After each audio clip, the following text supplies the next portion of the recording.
2007 সালের 17 সেপ্টেম্বর প্রথম আলোর রম্য পত্রিকা আলপিনে নাম শিরোনামে এক ভয়াবহ ধর্ম অবমাননাকর রম্য ফিচার ছাপা হয়। ফিচারটিতে দাড়ি টুপিওয়ালা একটি চরিত্রের সাথে কোলে বিড়াল নিয়ে থাকা একটি শিশু চরিত্রের কথোপকথন তুলে ধরা হয়।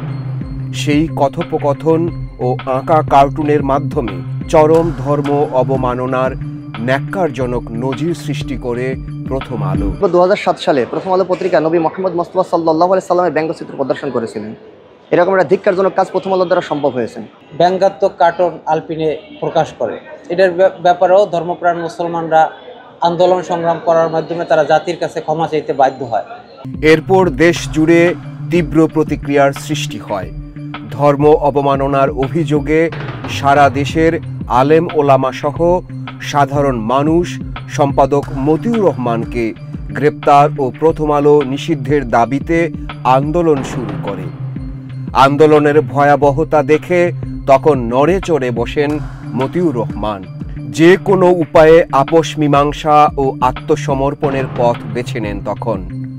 প্রথম আলোকে বাঁচাতে এগিয়ে আসেন সাবেক তত্ত্বাবধায়ক সরকারের উপদেষ্টা ব্যারিস্টার মইনুল হোসেন। তার মধ্যস্থতায় বায়তুল মুকাররম জাতীয় মসজিদের তৎকালীন খতিব মাওলানা উবায়দুল হকের হাত ধরে প্রকাশ্যে ক্ষমা প্রার্থনা ও তাওবা করেন মতিউর রহমান।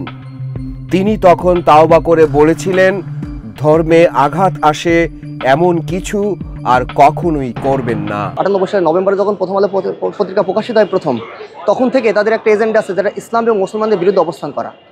2007 সালে রাসূল সাল্লাল্লাহু আলাইহি ওয়াসাল্লামকে ব্যঙ্গ করা হয়েছে, উনি ক্ষমা চেয়ে তারপর পার পেয়েছেন। কিন্তু তাওবা করেও বারবার ওয়াদা ভঙ্গ করেছে মতিউর রহমান ও তার পত্রিকা প্রথম আলো। পবিত্র ঈদুল ফিতরের আগের দিন 30 মার্চ আবারও প্রথম আলোর প্রথম পাতায় ঈদ শুভেচ্ছা কার্টুনে ঈদ মুবারক লেখার পাশে কুকুরের ছবি ছেপে ঈদ শুভেচ্ছা জানিয়ে ধর্ম অবমাননা করেছে পত্রিকাটি।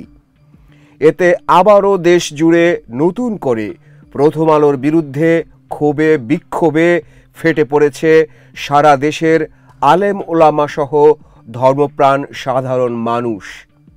জোর দাবি উঠেছে অবিলম্বে প্রথম আলো নিষিদ্ধের। এই প্রথম কালো নামক এই ইন্ডিয়ার প্রোপাগান্ডাকে আমরা অবশ্যই বয়কট করব, যাতে আমাদের মুসলমানের বিরুদ্ধে তারা কোনো বিরুদ্ধে কথা বলতে না পারে। অবশ্যই এখন তারা আমাদের পক্ষে কথা বললেও আমরা তাদেরকে ছাড় দেবো না, কারণ তারা অদ্যবধি 1998 সালে 94 থেকে 2025 পর্যন্ত তারা বিভিন্নভাবে আমাদের মুসলমানদেরকে উদ্দেশ্য পরিণতভাবে তারা হেয় প্রতিপন্ন করছে। দেশের মানুষ যখন একটা মেইন স্ট্রিম পত্রিকার কোনো বিষয় নিয়ে প্রশ্ন তোলে, বা একটা রাজনৈতিক দলের প্রধান যখন মেইন স্ট্রিম পত্রিকার কোনো একটা বিষয় নিয়ে প্রশ্ন তোলে, তখন অবশ্যই সেই পত্রিকার জায়গা থেকে সেটার ব্যাখ্যা দিতে হবে।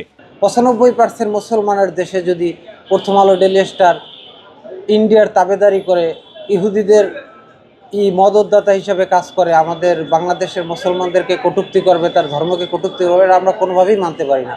এটা আমাদের মুসলমানদের হৃদয়ে রক্তক্ষরণ হয়। আমরা বলতে চাই, অনতিবিলম্বে প্রথম আলো ডেইলি স্টারকে বাংলাদেশ থেকে চিরতরে বিদায় করা হোক।